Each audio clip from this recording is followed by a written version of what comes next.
오늘 우리에게 주신 하나님의 말씀은 누가복음 5장 27절부터 39절까지의 말씀입니다. 그 후에 예수께서 나가사 레위라 하는 세리가 세관에 앉아있는 것을 보시고 나를 따르라 하시니 그가 모든 것을 버리고 일어나 따르니라. 레위가 예수를 위하여 자기 집에서 큰 잔치를 하니 세리와 다른 사람이 많이 함께 앉아 있는지라. 바리새인과 그들의 서기관들이 그 제자들을 비방하여 이르되 너희가 어찌하여 세리와 죄인과 함께 먹고 마시느냐. 예수께서 대답하여 이르시되 건강한 자에게는 의사가 쓸데없고 병든 자에게라야 쓸데있나니 내가 의인을 부르러 온 것이 아니요 죄인을 불러 회개시키러 왔노라. 그들이 예수께 말하되 요한의 제자는 자주 금식하며 기도하고 바리새인의 제자들도 또한 그리하되 당신의 제자들은 먹고 마시나이다. 예수께서 그들에게 이르시되 혼인집 손님들이 신랑과 함께 있을 때에 너희가 그 손님으로 금식하게 할 수 있느냐. 그러나 그날에 이르러 그들이 신랑을 빼앗기리니 그날에는 금식할 것이니라. 또 비유하여 이르시되 새 옷에서 한 조각을 찢어 낡은 옷에 붙이는 자가 없나니 만일 그렇게 하면 새 옷을 찢을 뿐이요 또 새 옷에서 찢은 조각이 낡은 것에 어울리지 아니하니라.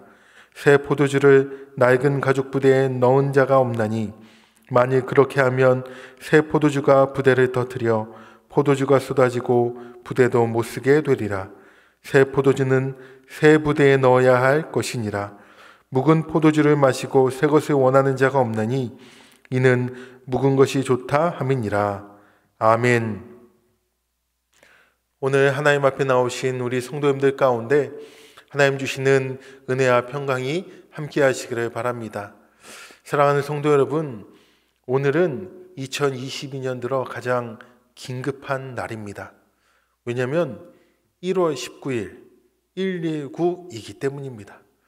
그렇다면 무엇이 그렇게 급할까요? 여러분, 우리 성도에게 있어서 어떠한 일이 가장 급한 일일까요? 그것은 다 아시다시피 영혼 구원의 일일 것입니다. 저는 오늘 말씀을 함께 나누며 영혼 구원을 위한 우리 성도들의 자세는 어떠해야 하며 어떤 것을 주의해야 할지를 한번 나누고 은혜를 누리고자 합니다. 오늘 예수님은 당시 나병 환자만큼 더러운 자로 여겨졌던 세리 레위의 집에 함께 하셨습니다. 그는 세리였고 많은 사람으로부터 지탄을 받았지만 예수님의 부르심에 응했고 모든 것을 버려두고 따랐습니다. 레위는 베드로, 야고보, 요한처럼 예수님의 제자가 된 것입니다. 이 레위가 기쁨으로 예수님을 위해 이 버린 잔치에 많은 사람들이 함께 했습니다. 그 많은 사람들 중에는 세리도 있었고 창녀도 있었고 바리새인과 서기관도 있었습니다.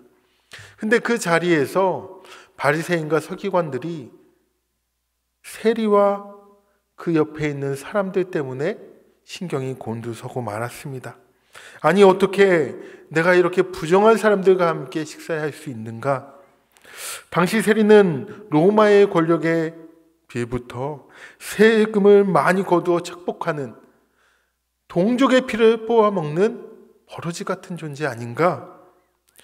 어떻게 이 죄인과 내가 함께 할 수 있는가? 그래서 바리새인과 서기관들은 그들과 함께 아무렇지 않게 식사하고 있는 예수님과 그 제자들을 향하여서도 비난을 한 것입니다. 당시 바리새인과 서기관들은 종교 지도자들로 율법을 잘 지킨다고 스스로, 아니 다른 사람들도 인정해 주었던 부류입니다. 종교적 열심을 냈던 사람 입장에서 봤을 때 세리와 창녀와 또한 그들과 함께 어울리는 자들은 거룩하지 못한 자들, 더 나아가 혐오의 대상이었던 것입니다. 또한 그들이 볼 때 하나님의 아들이라고 이름하는 자가 이러한 자들과 함께 아무렇지도 않게 식사 자리에 앉아 있으니 이것은 모순이라고 본 것입니다. 그들은 예수님이 하나님의 아들이 아님을 증명하기 위해서 의도적으로 예수님의 행동에 더 시비를 걸었습니다. 그들이 예수님과 세리와 많은 사람을 정죄하며 비판한 그 배경에는 또한 그들 스스로 나는 의로운 사람이다 라는 왜곡된 자의식이 숨겨져 있었습니다. 그들은 자신들의 율법과 종교적 열심을 내세우며 그러지 못한 사람들을 경멸하고 혐오하고 자신들은 그들과는 다른 무리다 라면서 선을 그었습니다. 이러한 상황 가운데 예수님께서는 단 한마디로 그 모든 상황을 해결하셨는데요. 그것은 무엇이냐면 나는 건강한 자들이 아니라 병든 자들을 위해 온 것이다. 이 말을 다른 말로 한다면 의인이 아닌 죄인을 불러 회개시키러 왔다. 더 구체적으로 설명해 볼까요? 자기를 건강하다고 스스로 말하는 자들이 아니라 자신이 병들었다라고 인정하는, 내가 죄인이라고 인정하는 자들을 치료하러 오셨다. 의인이라고 자부하는 자들이 아니라 죄인임을 인정하는 자들을 불러 회개시키러 온 것이다 라고 말씀하신 거예요. 이것이 바로 예수님께서 세우실 새 이스라엘 하나님 나라를 보여주는 것이었습니다. 자신이 죄인이라고 고백했던 시몬 베드로, 자신의 더러움과 주님의 주권을 인정했던 나병 환자, 그리고 중풍병자를 메고 왔던 그 친구들, 모두 이 조건에 부합하지 않습니까? 예수님은 이처럼 문제없는 자들이 아니라 자신의 문제를 인정하는 자들을 위하여서 죄사함을 선포해 주시고 손을 대시고 고치시고 더 나아가 제자로 불러주신 것입니다. 이에 예수님은 이 의인을 부르러 오지 않았다고 말씀하심으로써 스스로 의롭다고 여겼던 바리새인과 서기관들, 그들이 구원 역사에서 빠지게 되었다고 보여주신 일입니다. 영적 교만에 빠져 스스로 의롭다고 여기다가 하나님 나라에 들어가지 못한, 은혜의 대상에서 죄되는 불행을 그들 스스로 자초한 것이지요. 사랑하는 성도 여러분, 그러하기에 우리는 우리 스스로 먼저 내가 의롭다는 것들을 내려놓고, 타인과 비교하여 내가 우월하다는 의식을 조금 내려놓고, 타인을 멸시했던 교만한 자세를 벗어던지고 겸손한 자세로 주 앞에 가야 할 것입니다. 그러한 자만이 하나님 나라에 들어갈 수 있고, 그러한 자가 복음을 전할 준비가 된 것입니다. 예수님은 이 세리를 비롯한 사람들을 긍휼히 여기시고 구원의 대상으로 보셨습니다. 예수님이 부르신 이 세리 레위는 예수님의 제자가 되어 나중에 마태복음을 쓰는 훌륭한 제자가 되지 않았습니까? 예수님은 이 죄인을 회개시키시고 구원하기 위해 스스로 십자가의 자리까지 낮아지셨습니다.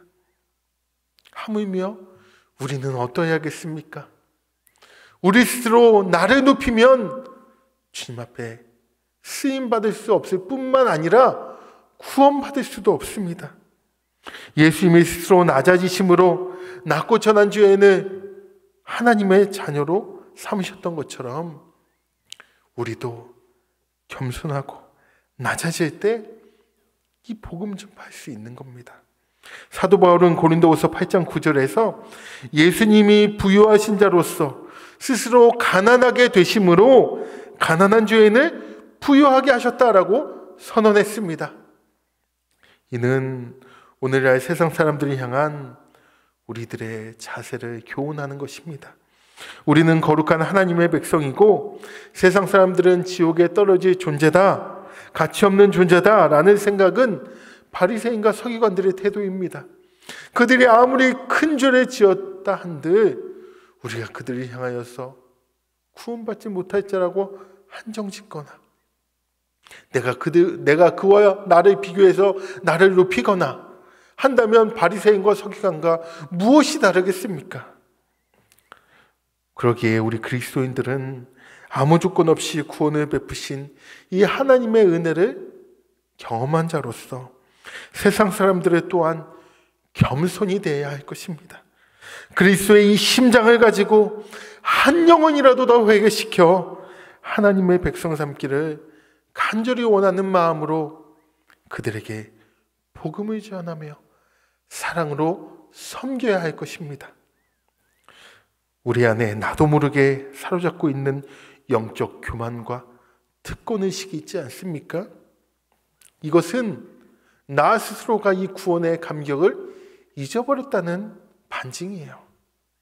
예수님이 우리를 구원하기 위해 십자가에 죽기까지 낮아지셨던 것처럼 우리 또한 영혼 구원을 위해서라면 저 밑바닥까지 낮아질 수 있는 예수님처럼 될 수 있는 그러한 마음과 자세와 복음 증거자로 나설 때 하나님께서 우리에게 영혼 구원을 일으켜 주시고 다급한 지상명령인 이 구원의 사역을 사용하실 줄 믿습니다. 우리 이 말씀을 붙잡고 함께 기도하기 원합니다. 하나님, 2022년 우리의 교만했던, 내가 영적으로 타락했던 이 모든 것들을 재건축하여 주시고 하나님의 복음 증거의 일꾼으로 나를 재건축하여 사용하여 주시옵소서. 우리 오늘 이 말씀 가지고 주여 한번 부르짖고 기도하겠습니다. 주여, 하나님 아버지, 우리의 마음에 재건축되어야 할 것이 무엇입니까? 내 마음에 영적 교만이 싹트고 있지는 않았습니까? 특권의식을 잘하고 있지는 않았습니까? 오 아버지 하나님, 내가 구원의 은혜를 다 까먹은 채 잊어버린 채 종교인으로서 전락되진 않았는지 이 시간 나의 마음을 재건축하게 하여 주시옵고, 예수님처럼 십자가까지 낮아지셨던 그 예수님처럼 영혼 구원을 위해서라면 끝까지 낮아져 섬길 수 있는, 사랑으로 대할 수 있는 우리 그리스도인들 신종교의 모든 성도들이 되어지게 하여 주시옵소서. 예수님께서는 그 영혼을 보시고 자신이 죄인임을 인정하고 깨닫는 자들을 구원하시며 더 나아가 그들을 통하여서 구원 역사를 이루셨습니다. 세미네를 통하여서 마태복음 그 복음서를 쓰게 하셨습니다. 하나님, 수많은 제자들을 만드셨습니다. 우리 또한 그 가능성을 보고 구원받았사오니 영혼 구원에 주 앞에 쓰임받아 그 귀한 사역 끝까지 감당할 수 있는 신족교의 모든 성도들 내가 될 수 있게 하여 주시옵소서. 이제는 우리 주 예수 그리스도의 은혜와 하나님의 사랑하심과 성령님의 교통하심이 우리 마음의 재건축을 이루어 구원 사역을 위해 내가 예수님처럼 낮아져 끝까지 충성봉사 헌신하겠노라고 결단한 신촌의 모든 성도님들 머리 위에 이제로부터 영원토록 함께 하시기를 간절히 축원하옵나이다. 아멘.